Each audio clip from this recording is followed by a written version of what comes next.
Clearwater Beach, right? Everybody's heard about it. It's the #1 beach in America. I'm Paul Comfort, and on this episode of Transit Unplugged TV, we're taking you there on a ferry system run by the local transit system, PSTA, Pinellas Suncoast Transit Authority.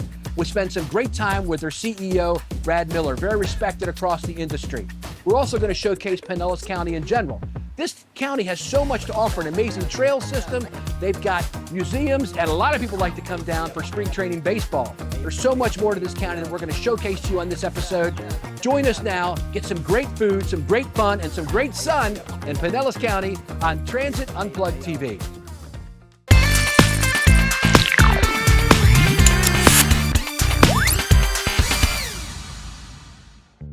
All right, Brad, I've always heard about how great Clearwater Beach is. Is it really that great? Oh my gosh, it's the #1 beach in America. Really? And it's like #2 or 3 in the world. Wow. It is the main destination for thousands and thousands, millions of visitors every year to Pinellas County. Well, then we got to go there. But I got one question. How do I get there? So a convenient way to get there is to come down to downtown Clearwater, down to the Coachman Park area, right next to the Clearwater Sound Amphitheater. Okay. Hop on the Clearwater Ferry, The which ferry. will take you right to the beach. And do you guys operate that? We do. All right, let's go.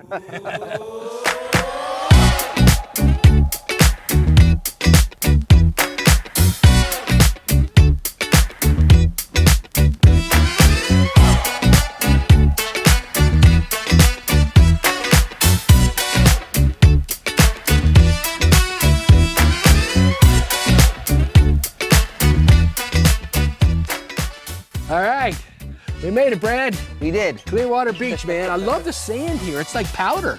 Yeah, Clearwater Beach is known for its beautiful sand and its water. It's fabulous. And, you know, this is its time to shine because it's spring break here in Pinellas County and millions of tourists come here. We've got great transit that comes right to the waterfront. So, pro tip, you know, there's no parking that's affordable on Clearwater Beach. So the key is to take transit. Take the trolleys from the mainland or maybe even take the ferry. That's awesome, man. Yeah. I mean, it's so nice here today. I think I'd like to go swimming. But when I come out, do I have to change back into my dry clothes? You do not. Oh, okay. You can just hop on the trolleys right as you are. We got millions of tourists that are going in the water, going on the beach, and then they're taking transit. So we're one of the only systems that has a wet bathing suit policy where you can put a towel down and you can ride any of our services. Wow, that's amazing. All right, well, let me go get my suit. I'm going to jump in.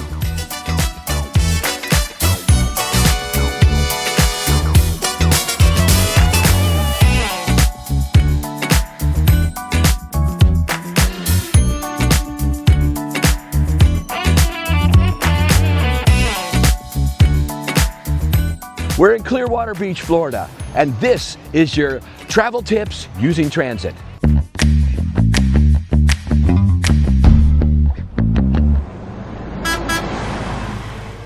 Clearwater Beach is ranked #1 in America, and you can see why when you come here. It's the white sugar sand beaches. There's no big waves like there is on the Atlantic coast, and when you come in the springtime, man, the temperatures are perfect, like 60s in the night and 80s during the day. This beach is easy to get to using transit. You can fly in either to the St. Pete Clearwater Airport, or you can go to the Tampa Airport, the international airport, and you can ride local transit to get to the beach. Then just hop on a trolley, and it's a quick trip. They'll drop you off right at the beach. And here at PSTA, they have a wet bathing suit policy where you can jump on the bus even with your bathing suit wet. Just put down a towel. It's a great beach town and a great place to use transit to get to the beach. All right. Well, let's take that trolley you were talking about. I think we're going to go to lunch, huh? Here we are. We're going to go to How's this Frenchy. Frenchy's place? What do they got there? Yeah, they've got grouper sandwiches, of course. Oh, What grouper, they're known for. beautiful. All right. Yes. We rode the grouper, and now we're Yeah. going to eat a grouper. And this is the Jolly Trolley that we're going to ride. All right. So this is the Jolly Trolley. That's right. You know, one thing that Pinellas County has been known for a very long time is our trolleys up and down the beach. And we are partners with an organization called the Trolley, and we provide this service. It does a lot of service to Clearwater Beach, especially during spring break, but it also goes up to Dunedin. It goes all the way up the coast, all the way up to Tarpon Springs. Wow. On the north, and then we have trolleys that go all the way down south to Gulfport and Frenchy Beach, all the way down the beaches in Pinellas County. And we have thousands and thousands of tourists that ride it. Some with in their bathing suits. Yeah, and these are very comfortable seats. It's not like hardwood. How much does it cost to ride? It's $2.25 to ride. Yeah. And you can ride all day, or and you can pay with your credit card. You just come on tap. That's nice. Yeah.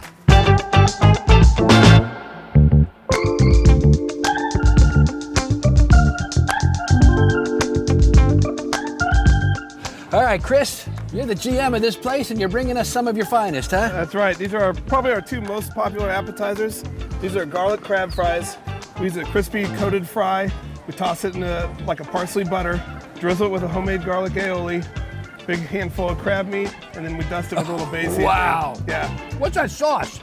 It's a garlic aioli, like a lemon garlic good. aioli. What do you got there? This is the fish pretzel. So it contains no fish. It's a good option for everybody. It hits all the allergy buttons for the most part. So we have a local bakery that bakes them for us, and then we serve it with our house-made honey mustard and then our queso dip. All right, let's try that. Okay, so all right, Brad, you ready? Cheers, baby. All right, here comes Chris again with a piece de resistance. That's right. So this one here is our tropical chicken walnut salad. It's a house-made chicken salad. It's got mandarin, oranges, and coconut mixed into it. It's got crushed walnuts sprinkled on top, lettuce, tomato, cheese in the bed, fresh fruit, and a house-made tortilla shell. All right, and then this is kind of what the empire was built on. This is our grouper sandwich. This one's deep fried, lettuce, tomato. We got provolone cheese on it, house-made tartar sauce. We get our onion rolls made locally, and it's got a side of fries with it. That is... We've got about 8 different ways we offer the grouper sandwich across the company. We've got a Cajun, grilled, Caribbean jerk. All right, here we go. Is that caught locally? Oh yeah, that's all local. Wow, man. Really good, brother. Yeah. Really good. That is fantastic. All right, that's a super green salad. We're modified a little bit to hit the vegetarian. So the dressings here, I've got a regular balsamic, I got a maple balsamic, which is one of my favorites. We got the black bean burger patty on there. Then you got your spinach and arugula mix. You've got cabbage, you've got Brussels sprouts, there's red and yellow peppers, sunflower seeds, got a little bit of everything. It's a great salad. Wow, that's great. Checks all the boxes. It's beautiful, Chris. Well, I can tell you, if people are coming here, they should come by Frenchy's. You got to. Got to do it. Thank you. Appreciate it. Enjoy. Brad, here in Clearwater, you guys have been working on a project for a long time. It looks like it's finally really getting going. This is exciting. Tell us about it. It's incredibly exciting to be out here, even though it kind of looks pretty basic right now, just like a big grass field. This is going to be the site of our new downtown Clearwater transit hub called Clearwater Station in just about 18 months. Awesome. We have finally gotten started with construction. There's been a lot of efforts over the years. Even before I got here, they were trying to find a new hub because our current facility is just way too small. It's 40 years old. It definitely needs to be replaced. So we're very excited to see this come out of the ground finally. That's awesome, man. It's going to be built right here. It is. There's gonna be a coffee shop. There's gonna be a retail building built right there where that dirt pile is. Okay. It goes right along the railroad tracks and the Pinellas Trail, so it's gonna be very multimodal. We're gonna have a connection over there, and where we're standing right now is kind of where the buses will come in, providing real-time information. For the first time, an air-conditioned waiting room for our customers in the Florida heat. Nice. It's gonna be awesome. Yeah, and right next to City Hall. Yeah, and it's very complimentary toward the new Clearwater City Hall. This little area, this whole area with the trail and everything is sort of the next new hip area of downtown Clearwater. Wow. Invite me down for the ribbon cutting. I want to see it. I will. We're standing here in Clearwater right on the outside of the fence line of the project that Brad was just telling us about. You're head of the local MPO, Ford Pinellas. You all are involved in this project, right? Yeah, our role is to set priorities for federal and state funding. And so every year we develop a list of priorities. We try to link it with redevelopment and land use to create a more multimodal environment here in Pinellas County. And what's your involvement in running and putting together this project here? It's really multifaceted. We are primarily responsible for setting a priority and making sure that the state responds to that priority by bringing in federal and state funds as necessary for any project. But we also play a role in reviewing it and providing guidance on design and support for just how it functions operationally. There's a lot of questions about integration with the trail, and we are a lead agency for planning the Pinellas Trail. So that coordination was important. Also, some signalization and the operations for getting buses in and out of the transit station was something we had a role in as well. Yeah, and you've got a semi-active train track here, right? Yes, it's an active rail line owned by CSX. Wow. So you mentioned that you're the lead agency in planning for the Pinellas Trail. Tell me about this trail. Well, we're standing right on the trail here, Wow. Paul, and it's a 75-mile loop around the county. It goes from downtown St. Petersburg all the way north into Pasco County, and it's a huge amenity. So now we're really focusing on how do you get people to and from the trail, but it's really driven up property values for people who want to be close to that amenity. Next, we head up to Tarpon Springs, the home of historic sponge fishing and a great waterfront tourist area. And we enjoyed dinner at the famous Greek heritage restaurant, Hella's. Manny, I love it. Hella's, baby, in Tarpon Springs. Tell me about your restaurant. You're the general manager and the head chef, right? Yes, sir. Yes, sir. Thank you very much for coming and joining us. Yeah, well, Hella's is a staple of Tarpon Springs. It's one of the cornerstones of the sponge docks. We're known to be a very popular place. Bob Cartes, Maria, and the children, Nick, Bessie, Gus, and now they're getting into the third and fourth generation of running the place. But yeah, I've been with them and I grew with them, so it's a wonderful place to be. I'm with them over 35 years, so that has a lot to say of who they are. And tell me about Tarpon Springs. I understand it's maybe the largest population of Greek. It's a substantially large Greek community, absolutely. Not only Tarpon Springs, St. Pete, Clearwater, the Tampa Bay area is a thriving Greek hub for Greeks. You can find a Greek church in every city. Known after New York, Detroit, Chicago, we are actually surpassed the Greek population per geographic and demographic. Wow. Yamas. All right, this is where our saganaki is. Everybody say, Oppa! Wow. So what do we got here? Tell us what it is. That is a Greek sheep's milk cheese. Okay. Comes out, as you can see, on a hot plate. You cook it to a golden brown. Top it with a cognac, which cooks the alcohol out, leaves the flavor in. Cut that up and eat that with the Greek bread. All right. Oh, okay, with the bread. Okay, great. Wow. That hits your mouth with a wallop of flavor. Yes, it's not, the natives usually eat like fried mozzarella sticks. Usually 99% of the time the frozen bread is deep fried. Flavorless, they need a sauce to dip them in.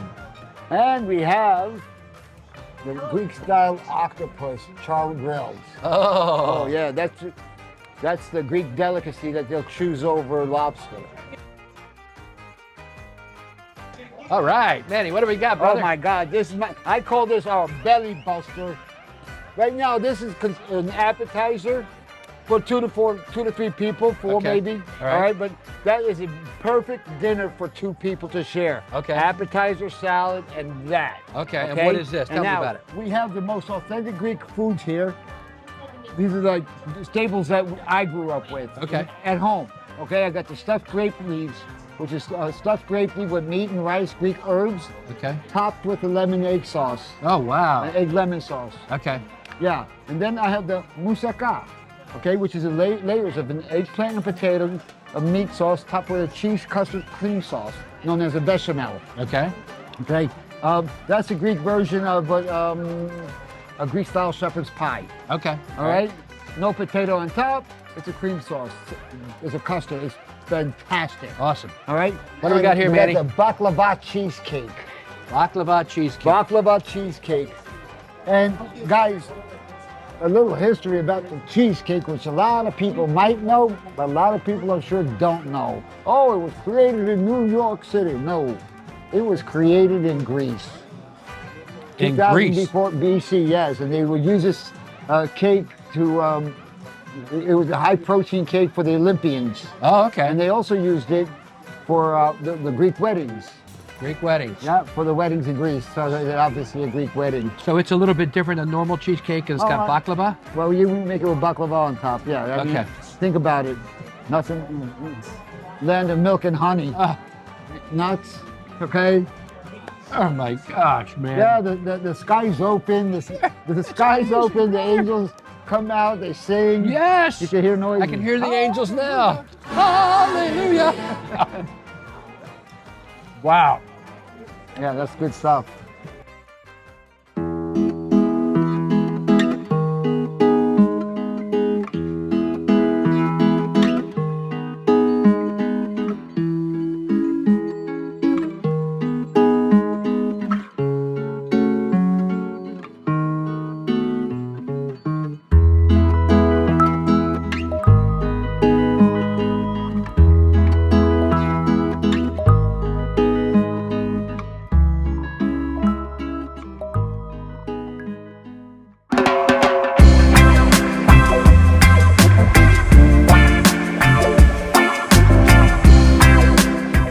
An awesome sunset here in Clearwater Beach, Florida, on the rooftop of the Fenway Hotel, where they make a big deal about a sunset here.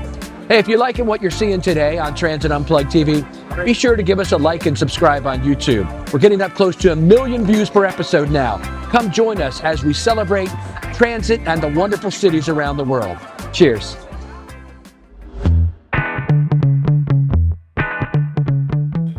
All right, what do we got, Nick? We have our lobster Benedict. It's lobster mornay sauce, spinach, with our house cut fruit. Wow, this looks fantastic. We have cinnamon buns. We batter them. We put them on the griddle. We have our house-made icing with caramel sauce and powdered sugar. This is the carb powerhouse, huh? Yeah, you're gonna need a nap after this. Yeah, exactly, brother. And that cinnamon butter, when we make it, the whole kitchen smells like Thanksgiving. Oh my gosh, you got to come here and try this. This is fantastic. The sweetness and the cinnamon rolls, it's as good as it looks. Yeah. So tell me about your all's empire here. You got like 10 restaurants, right? We've built it up to 10 restaurants between us, Clear Sky, and also our Frenchy's restaurants. Together we have 10 restaurants in the Pinellas County area, stretching all the way from East Lake all the way to Seminole. All right, some more specialities, huh? Absolutely. We're going to hand you first our square meal. Okay. That's our side pancakes, banana nut French toast on there.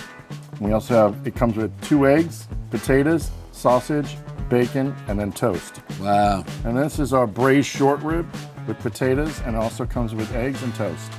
2 very special dishes we do here that are selling out all the time. Braised short, we also do short rib out for dinner. This looks fantastic. You know, I just told my wife this week, I need to eat more meat with breakfast. Yeah. It fills you up all day. If you Good need protein. me to call her and talk to her about it, you're right. You're right. Ah, yeah. That is on point. Right. Yeah, man. Usually when people get this, the plate, we don't have to go boxes. They finish it. No I problem. bet you. Fantastic, brother. Thank you. This was awesome. What a great breakfast. Thanks. We appreciate it. We love what we do here. We're lucky. Thanks.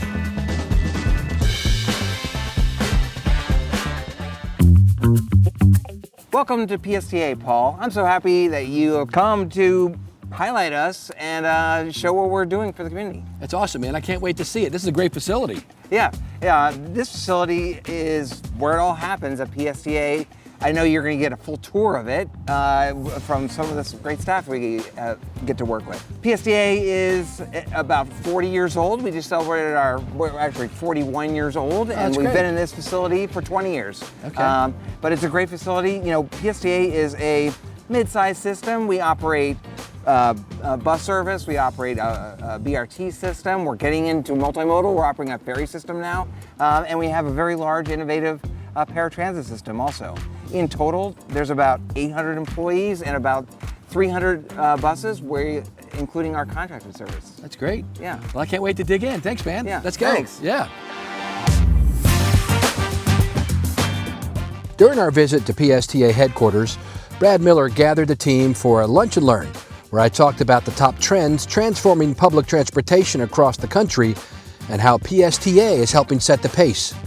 We wrapped it up by watching one of our recent Transit Unplugged TV episodes together on the big screen. Darden, great to be with you here. It's great to be with you, Paul. Thank you. Welcome to Pinellas County and PSTA. There you go. So you got a great new service called Spark. Tell me about that. PSTA is so excited about our new premium transit line called the Spark. It is all electric, that's why we call it the Spark, and it connects our busy hub at Grand Central Station all the way down 19 to Eckerd College and connects major institutions in the Skyway Marina District. It's one of the fastest growing residential and commercial districts in the county. And we're so thrilled to offer this limited stop, kind of a BRT light, all electric buses, and we call it the Spark. So we're in the boardroom of PSTA, and you used to be a board member, right? Yes. Yeah, tell me about that. What is the role of a board? We haven't really talked about that much on the show before. I'm interested in your take on it. I can say that I personally learned so much about transit and transit policy serving on the PSTA board when I was a St. Petersburg city council member. And it really was such a great experience to see, A, how we could help people directly who needed to get to jobs, to events, to meetings, to just living their lives. But also what an important role transit plays in economic development and reducing congestion. It is such an important part of learning how to be a pragmatic visionary for making your community better. And that is what I loved about it. And you cannot underestimate how important it is to have strong leaders on a transit board. And what's coming next for PSTA? Well, we are so excited taking over the Tampa Bay Ferry connecting St. Pete to Tampa and really seeing this as the foundation of growing waterborne transit in the Tampa Bay area. Tampa Bay is one of the biggest, most densely populated coastal areas to really not have a mature waterborne transit system. And I'm so proud, and it's natural that PSTA will be leading this effort. When's that happening? We are out looking for boats now. So knock on wood, I'm hoping that we're going to see a boat out there within the year. That's great. Thank you, Darden. Thank you. It's always great to have you here, Paul. David, I love it here. It's beautiful in Pinellas County. You guys are running the transit system, and that's your job day to day, right? Tell me about what you do. Yeah, absolutely. So part of my job is to ensure that our buses are running on time. On-time performance is key. Making sure they're routing correctly, detouring correctly, and that we're connecting with our other partner agencies to ensure that connectivity for our customers. That's awesome. Let's go inside and look Absolutely, around. we'd love to show you around. So you're in our gym. Very proud of this facility. Health and wellness is paramount to us. Our operators and our other staff face a lot of challenges. And so we want to make sure that they're maintaining health, that they feel like they have an outlet and a place they can come to without having to pay for those expensive gym memberships. So we work very hard to bring this forward and to maintain this. We even have a towel service that comes. We have showers in the back, lockers for them as well, so they can really unwind, whether it's the beginning of their day, during a break, or even at the end of the day. So this is our operators lounge. Our operators are in here. As you know, they work copious amounts of hours. So we want to make sure that they have an environment that's relaxing, that's comfortable, that's informative. So not only do we have the pool tables, the foosball table, and the ping pongs, we have digital information screens. So that's like something that. we recently actually switched to. You used to have paper bulletin boards up. It wasn't connecting with the operators. It was confusing. It was cluttered. And so now with this, we can blast all different sorts of messaging. We can have local information up, our yearbook, bulletins, safety information, and we're slowly integrating into becoming more digital. That's great. One of the highlights of the visit was spending time in the driver lounge, shooting pool with PSTA's most senior bus operator, looking over the route map, meeting the agency's chief operating officer, and hearing more from one of the people who knows the system best. Leon, I understand you are the senior driver here. How many years you got in? 35 35 years. and counting. And counting. That's good, brother. Yeah, most seniority. So what's it like being a driver? You've been driving in Pinellas County all that time?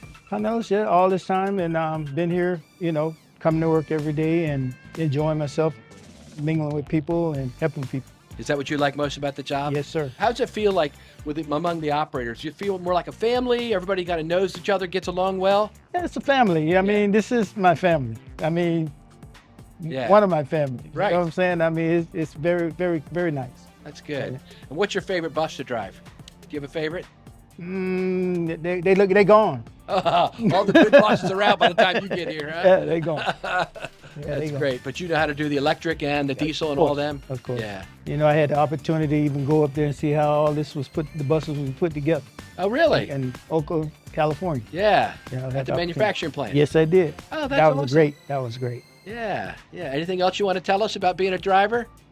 Being a driver, it's about coming to work and performing, being happy to help people and stuff like that. That's the most thing, is to help people and, you know, just be here driving, answering questions. That's about it. Yeah, that's great, man. Well, I appreciate all you do for us, brother. Thank it's you. great. Yeah. All right, we're in your shop. Tell me about it. So we maintain about 220 buses here in this one shop. We've got a mix of electric, hybrid, a few diesel buses, trolleys. Our paratransit maintenance subcontracted out to a third party. So we just concentrate on our heavy duty fleet, which is pretty much electrified now. Is that right? Yeah. Yeah. Yeah. And how's it going? It's going well. Florida is very kind to our electric buses. Yeah. So we have flat roads, we have a consistent warm climate. It's easier to keep batteries cool than it is to heat them. So it works out pretty well for us. The range has worked out. So you guys maintain the trolleys too, huh? So yeah, so we've got 20 of these trolleys that run up and down the beach that for the tourists. So they really like the look of the trolley, the We feel rode of the it, trolley. Yes. Yeah, I like that. So they really enjoy having that. So they're a little bit of a unique vehicle. The rest of the fleet is mostly hybrid, which is still electric. Yeah. This is a diesel engine that makes the electricity to run all of the propulsion, and then full battery electric buses that we've kind of morphed into. So the fleet's got about 82 electric buses, and then hybrid electric's about 110.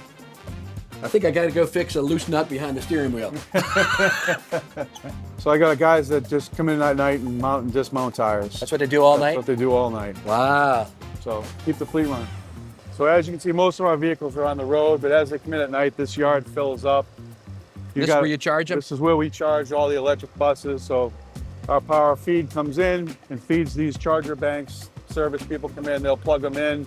The unique part about this is that each bus has an assigned parking spot, goes back in the same place every night. Ah. So it's a little bit unique. Yeah, that is good, yeah.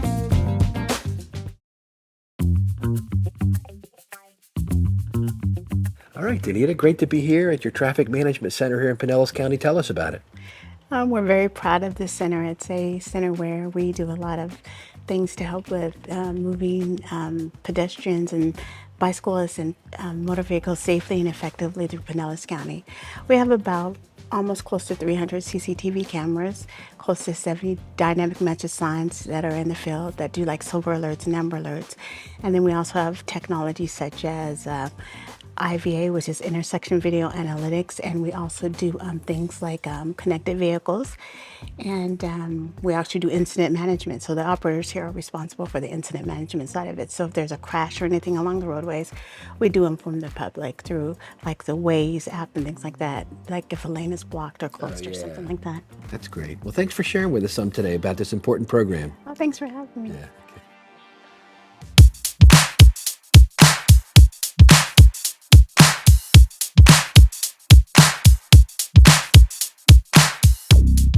Well, Deborah, we are on the service that you helped get started, the Sun Runner. Amazing. What's it feel like to have your vision come true like this and to see it in operation? The Sunrunner, first of all, welcome to the city of St. Petersburg, and I'm Thank you. hoping that you're enjoying this fantastic weather. I am. It's awesome. And what this adds for us, the Sunrunner has been a game changer for the city of St. Petersburg. I was there when we actually had the ribbon cutting, and it meant so much to see this come to fruition, to provide transportation from the beautiful city of St. Petersburg to St. Pete Beach, where you can actually enjoy. You know, St. Petersburg, we're up on the peninsula. So to be able to go from coast to coast and enjoy our coastal weather and our coastal beaches, it has been truly a game changer. But you know, it's more than just transportation, right? It's getting people to work. It's getting students here to enjoy downtown. I don't know if you've heard about our Spark They told me a little bit, but give me a little more on it. Yes, I know when I first became an elected official, our students at Eckerd College wanted to get to the city of St. Petersburg. Like, we cannot get downtown. Okay. So why can't we get downtown? So one thing that I've really admired PSTA about is that we listen to our community.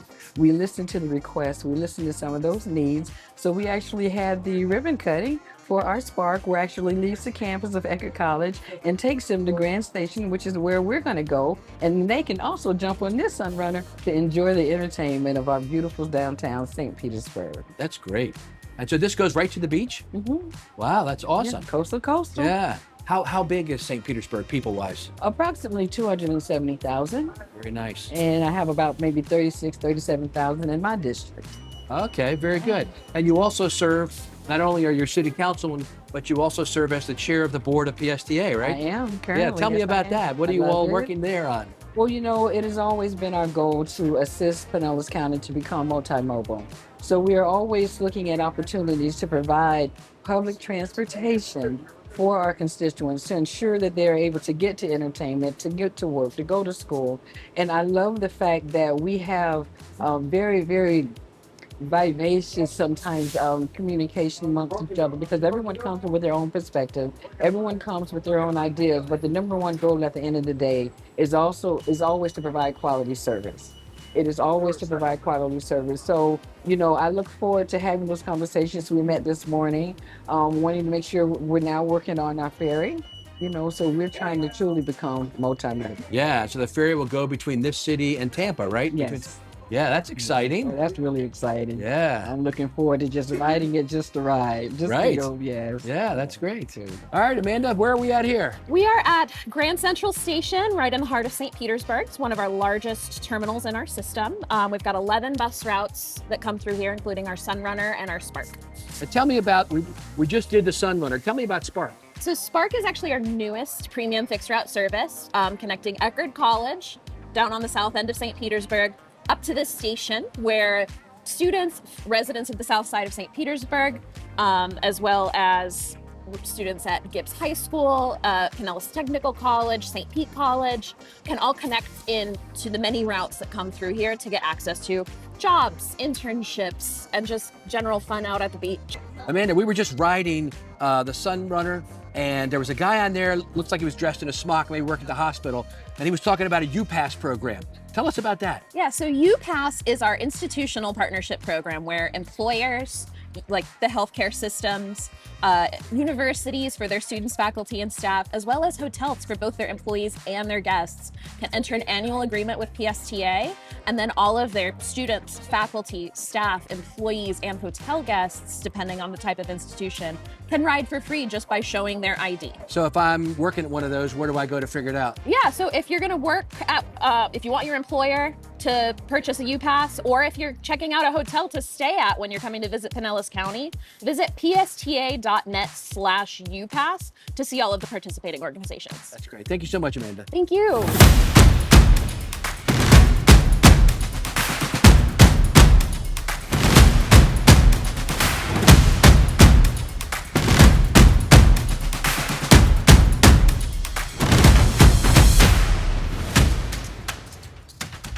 Another great fun thing you can do when you come down here to Pinellas County is go see baseball spring training. It's amazing. Right here, we're at a Blue Jays game. They play here in Dunedin.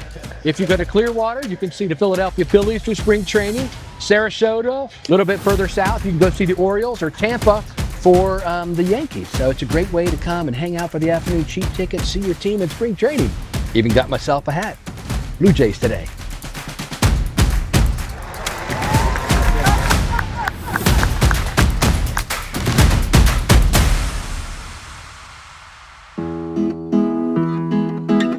Just left the ball game and went into downtown Dunedin here. This is an amazing hidden treasure in Pinellas County. It's a walkable, bikeable downtown. The Pinellas Trail goes right here through the middle of town. There's shops and cafes and fun places to enjoy a great stroll through the town. A little later, we're going to head over to the Dunedin Brewery, which is the first microbrewery in Florida. Welcome to Dunedin Brewery. It's exciting, brother. It's good to have you here, Paul. Yeah, man. You guys are like the oldest one still running, right? Yeah, we're the last of the dinosaurs. That's awesome. Well, tell me about the place. Well, my father started this place in 1996. We're in a different building just about a half a mile north of here in the industrial district.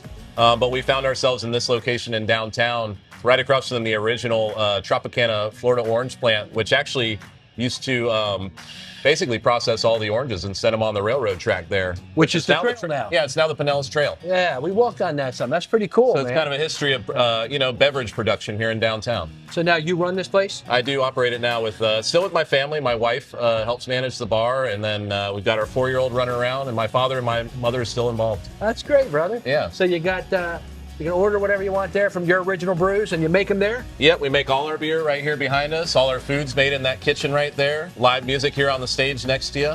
We've got it all going on. All right, show us around. Yeah, let's go. I'll take you a walk. Okay. Let's take a little tour. These things are big. Yeah, so this is the mash tun here. This is where it all starts. Okay. And so this is the main brew house. And so on a brew day, this is pretty much where all the brewing happens.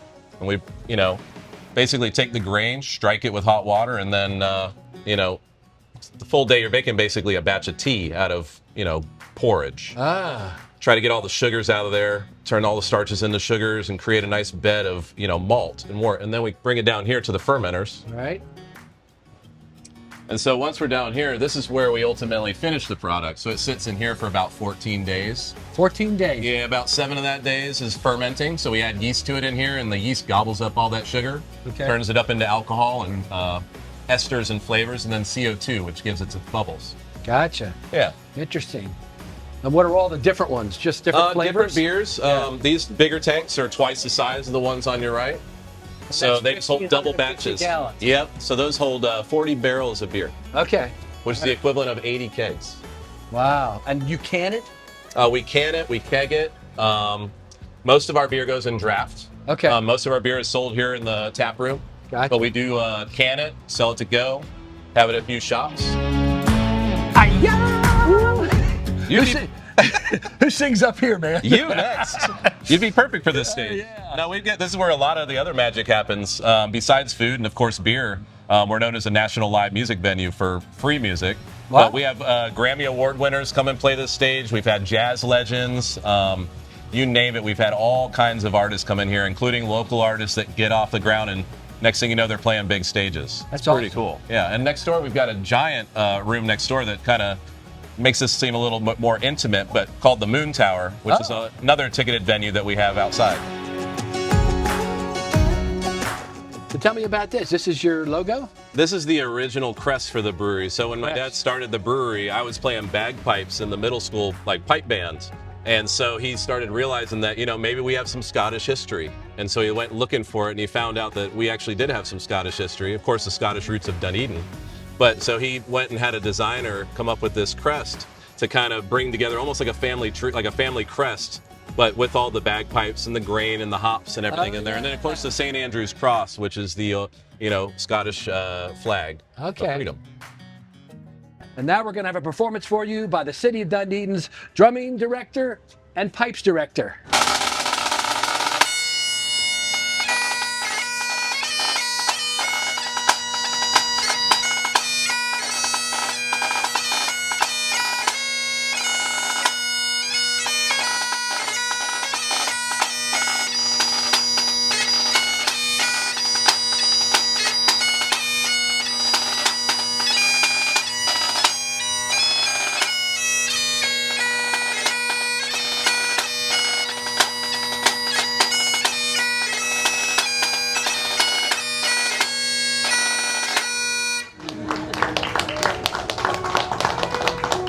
So Jeff, you're a town commissioner here in Dunedin. I am, yes, sir. And Michael was just telling us about this connection that you all have with your forebears over in Scotland. In Scotland? Yeah. Well, let me tell you about it. Yeah. Actually, our Scottish cultural heritage follows Dunedin all the way back to the beginning. Wow. Where it's actually founded by two Scots, J.O. Douglas and James Somerville, who opened up a mercantile. We had a lot of trading that was going on in Dunedin, and they wanted to open up a post office. And who knew, but when you put in your application for a post office, you need the name of the town. And so they chose Dunedin, which is Gaelic for Edinburgh, their hometown in Scotland. Oh, is that right? And so it goes all the way back to the beginning. And you have a big population of people with Scottish roots here? Absolutely. And what we don't have in residence, we certainly have in tourism that comes over. Mayor, I love Dunedin. Thank you. Well, we're pretty proud of it. I mean, we love our shops, our restaurants, the hometown feel, the Dunedin charm. So yeah, a lot of arts and all that. You got the trail coming through. We do a lot to preserve our arts, our green space, our history, all those things that make us feel more quaint and more special. Yeah, how many people live here about? About 37,000 people. That's great. And today we went to a Blue Jays game. We love our Blue Jays. Yeah, what's the connection there? Hey, and they're American League champions on top of it, That's so right. we're very excited. But anyway, this is the Blue Jays' 50th season in Dunedin. Okay. And actually 50th season in the MLB period. Okay. But this is the only spring training home they've ever known, and that's unique of any other team in the MLB. So we're very proud of that relationship. And then obviously a part of that is we're proud to be second home to a lot of Canadians. Yeah. We love our Canadians. They're family to us, and we're just excited when they're down here and visiting. That's great, all that connection coming together. And we always like to thread in the public transportation side to things. If people come down here, you know, because a lot of people do come to spring training, right? So what's the best way to get there? What's really special is we have the special relationship with the PSTA, and so they use their trolley to 90 minutes before the game, 90 minutes after the game, they come to the Meese Hospital parking lot, into our Monroe Street parking lot, and they pick up people and take them to the game and then bring them back after the game. So it's a great way to get to the stadium because in Dunedin, parking's always an issue, so this is a way to solve it, and we're happy we have our partners, PSTA. Thank you, Mayor. Thank you very much. Appreciate it. Take care. All right, Bonnie, right now I'm on the Grouper bus. Tell me about it. Yeah, the Grouper, yes, our marketing team had a great time coming up with the name for the service. But it's a really new, exciting, innovative service that we launched last year. Basically, the Grouper provides visitors to Pinellas County with a low-cost, one-seat option to go between the St. Pete Clearwater Airport and anywhere on Clearwater Beach. Nice. Yeah, it's really cool because riders, they can book in advance. They can download the Grouper app. They can scan a QR code and book from the website, or they can just land at the airport, see some of our signage or the Grouper vehicle and just board and get on whenever. Another thing that's really cool about the Grouper is that visitors to the area don't have to pay for a rental car or pay for parking at Clearwater Beach. They can come visit the area without a car, and they can also take some of our other cool services like the Clearwater Ferry and some of our trolley services.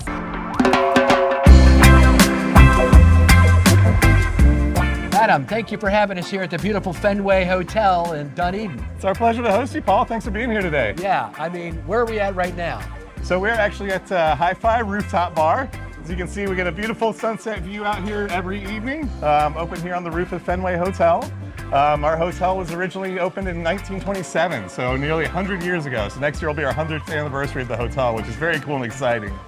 You know, talking about Hi-Fi in particular, we have a lot of musical influence in this hotel. Actually, during construction, there's some issues with development, so the actual developer at the time had the idea to put the first radio tower on the roof of the hotel and broadcast in 1920, would have been 6 at that time. Wow. To be the first radio tower broadcast in Pinellas County, which, you know, it's where Hi-Fi gets its name from, and we have live music downstairs, so it's a big part of our history and story here at Fenway. Yeah, I love that this hotel is older, but you've got refreshed rooms and the vibe. Not every hotel, I travel a lot, and the hotel rooms are all cookie cutter. Not here, right? Tell us something about the hotel. So we're all about great vibes here at Fenway. So we're a very active hotel. We're active with the community, active with guests. We host lots of events, lots of weddings at this hotel. We have this big, beautiful waterfront lawn right here in front of us that, you know, makes a beautiful scenic backdrop for any wedding event here at the hotel. We are an 83-room Marriott Autograph property, so we're part of their Autograph collection, which is kind of their line of lifestyle boutique hotels. So we're the only Fenway hotel, kind of part of that collection. But again, a lot of great history at this hotel, which is really fun. We talked a little bit about the music at the hotel. Another story that we like to talk about is that this hotel originally opened and operated during Prohibition. So opening in the late 20s into the 30s, our hotel actually had a true operating speakeasy. So when you're in the lobby, you can see the actual physical speakeasy door, you know, that they actually used to service and utilize, back during that time. Really, Fenway is all about just, having a great area. We have lots of staycationers, people coming even just from Tampa or across the bay, just because it really is a hotel that you can come, you can leave your car here for the weekend, you can visit downtown Dunedin, which is about a half a mile, north of us here. The Pinellas Trail is a 42-mile trail that runs right behind the hotel. We have bike rentals available for anybody that wants to do that. And then just across the water are all the beaches out there. So again, lots of activities, lots of stuff to do in the area. And within the hotel itself, we have the Hi-Fi rooftop bar, which we touched on. We also have Hugh Parlor and Chop House. So we do have a full-service steakhouse on property. We have Parlor Bar downstairs as well, pool area. So, a lot of these spaces are open and, for our locals and community. So for our guests and the community, whether you're either of those, you're gonna have a great time here at Fenway. Well, thanks for hosting us here, brother. My pleasure, Paul. Yeah, you got it. Here at St. Pete's Pier in St. Petersburg, we wrap up this show visiting Pinellas County, Florida. We've taken you to Clearwater Beach, ranked #1 in America, taken you to the great little town, the hidden gem of Dunedin, where we got to meet the mayor and see their Scottish heritage, enjoy an evening at a local brewery, and then today in St. Petersburg, spending time with the PSTA staff, including their board chair and their amazing CEO, Brad Miller, who's been here for 15 years, leading innovation, not just in this region of Florida, but across the nation. Thanks for being with us on this episode of Transit Unplugged TV.